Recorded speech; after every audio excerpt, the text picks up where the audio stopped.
I'm Jodi Barrows. Welcome to our daily video blog. We got an email this week where a lady wanted to see how to do the trumpet block. It was on my list, and so we're prepared now to show you how to do the trumpet block. So see, the squeaky wheel really does get the grease. So email us, tell us what you want to see demonstrated, and we'll get to it just as quick as we can. So to do the trumpet block, this is our trumpet block here. Normally in the traditional quilt world, this is a nightmare block to make. You've got to sew really nice and accurate for your seams and your points to line up exactly where you want them to for the block that you're making. You may see this little piece and say, oh my gosh, what can I do with that? But let me tell you, the possibilities are endless. When we first discovered how to do this now a couple of years ago, as we kept working with it, we just became so excited about it and decided it needed to be an option of its very own. So the trumpet block is option 39, and this is the process that you will need to know how to do to get this block. Now remember, the square and a square system takes the human element out so that you can get perfection even though the human or the seamstress is doing the cutting and the sewing and the pressing. So let's get started. The first thing you have to do is cut a strip and then cut a diamond out of that strip. So if this was my strip of fabric, just like here is my strip of fabric, if I said cut a 2.5 inch diamond, the first thing you would have to do is to cut a 2.5 inch strip and then go in here at an angle, cutting 2.5 or whatever measurement it is of your strip. So when you go in here to measure it this way, it's 2.5, and when you go in here and measure it this way, it's 2.5. Now with the diamond, it can be what I call a funky measurement or a funky unit. Notice how if you measure across the outside edges, it is not 2.5, it is almost 3 inches. It is 2 7/8. So when you measure, you must go from your cleanup cut or your first cut to your second cut to get your measurement. And if you need more help with this diamond unit, we have it demonstrated on some other videos that you can watch.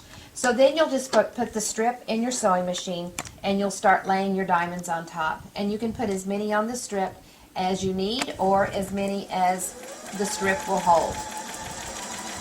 And you can see how I'm just sewing down side one.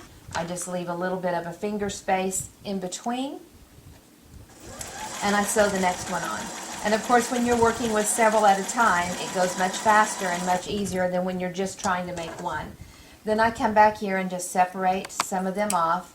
And notice how I bring it around and sew down on the opposite side, and you don't have to open up your pieces. Don't overhandle your fabric. I find that that is something that a lot of people do, is they overhandle their fabric.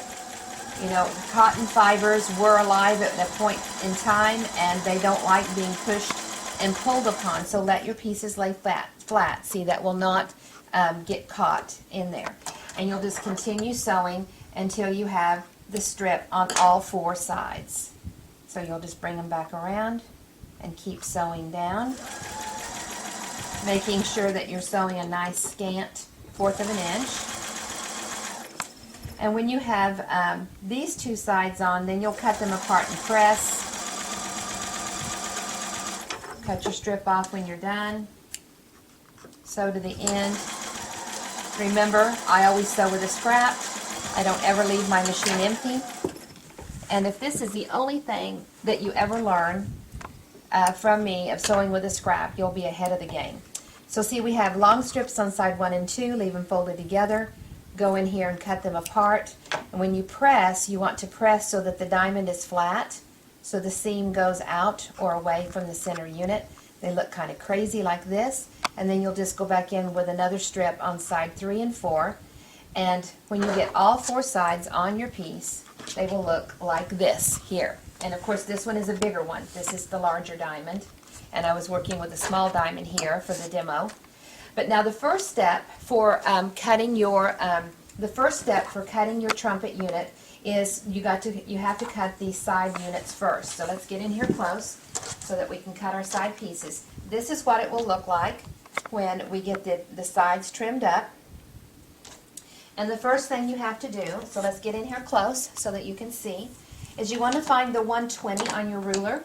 And you can do this with your new mini ruler, or you can do it with the original ruler. And you want this 120 line, the grid line that goes right through the center, you want the tip or the end of the line to be right in the tip or the end of the diamond unit.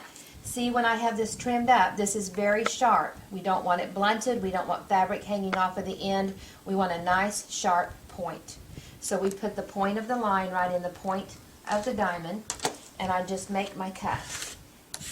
And notice how I use my rotary cutter to separate my piece off. That way, if it got caught or you don't have a nice blade in your cutter, you can go back in and clean up that cut a little bit better without moving and shifting all of your fabrics.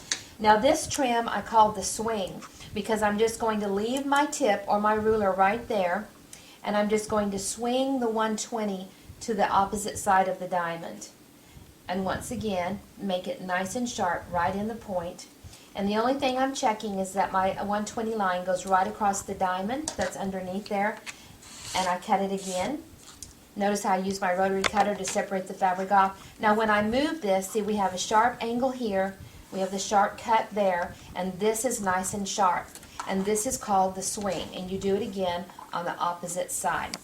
Put the 120 right in the tip, and that's the grid line on the 120. The grid line is the one that goes right through the center. Make your cut, separate it off, leave it there, and swing it or pivot it to the opposite side of the diamond and making your cut. Okay, so now you can see how I have these sharp sides on here. Now the next thing is really easy. You just go in here with your ruler and you cut it tip to tip to get 2 pieces. Now this trumpet shape right here, I will get 4 of these out of my diamond. See, this is going to come out right here. You can see. Not done with it yet, but that's where it's coming from. So just go in here and separate these 2 diamonds for this 1 diamond to get your 2 pieces, and you have this unit right here. Now what we're wanting to do is we're wanting it to look like this. So to get these strips on the side, we're going to go back and do what we always do. We put a strip in the machine, and there's our studio phone ringing. Okay, so see, we'll pick this up, and we just lay this right here along the edge of the strip, and we just pick it, just sew it, just making sure that they're nice and even and neat, and just sewing right along the edge. Now from here to here, where the cut is, that's the side you're wanting to cover, not this cut up here. And just keep your pieces going the same direction. I'm just loading the next one right up on top. And just stitch it down. And notice how you don't have to pin or anything. A stiletto is a great tool to have to work with your machine if you're needing it, to move things around or to hold it in place. We don't use a lot of pins in the studio. And you would load up however many on here that you have. Go back and cut or separate them off. And then you want to do, so see, it looks like this. And now we want to put one here on this side, so I'll just lay it down on the strip like this. Sewing it down the other leg. We actually call this a leg.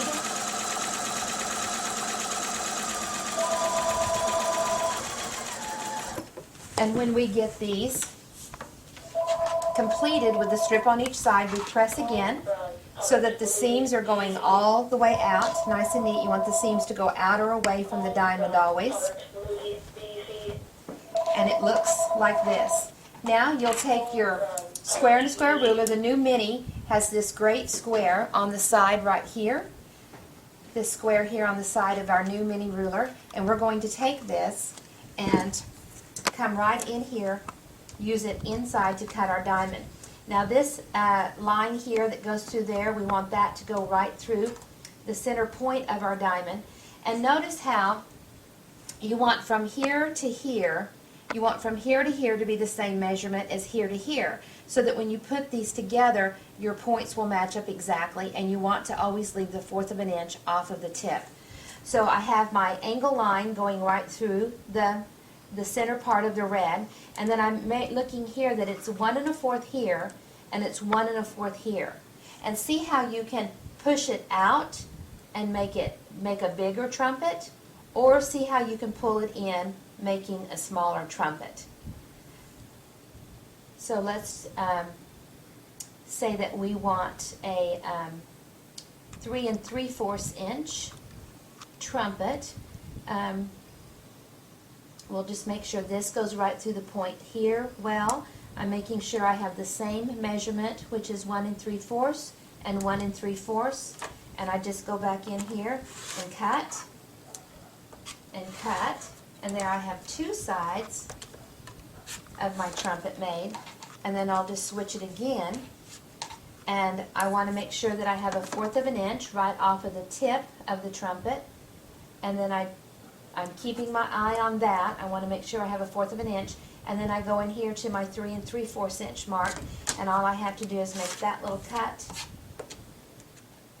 just like that, and I have my trumpet block. And I can get 4 of these out of 1 diamond. In this quilt here, you can see the trumpet blocks in there, and look at the border that it makes. Just so cool. Such awesome little block. This one is called Megan's Sky. And then in this block here, notice how we put the trumpet. Here's the trumpet shape in the corner. This is just a basic 8-pointed star, one of our favorite square in a square blocks to make. And instead of having just a plain square in the corner, we just put those trumpets in there, and look at how it just makes the block expand. This one is called Festival Star, and it comes in the book that comes with our mini ruler. And then this one here is called Megan's Point of View, and it is just an awesome quilt. And it shows, it's like a sampler for the trumpet block. You can see lots of different blocks where the trumpet has made. And this is from the book Megan's Miniatures. And all of the quilts in the Megan Miniature book have the trumpet block in there. And then this is our new Pony Express sampler that we're working on. And this star right here, we've just used an option 1 in the middle. We've used 2 different color combos of the option 3 flying geese. And then our great trumpet is right there in the corner. So there's our trumpet block. So that's what it looks like with the points going out. But look how you could also turn it and put the points going in, do a connector here, and you get an additional star going on here, which I call a freebie star. You don't really have to work for it. It just happens with the way that you put your quilt together. So this is the trumpet block. It's option 39 of the Square in a Square system, and I hope that you've picked up a few tips and hints on how to get that cut today. Thanks for joining us. Bye-bye.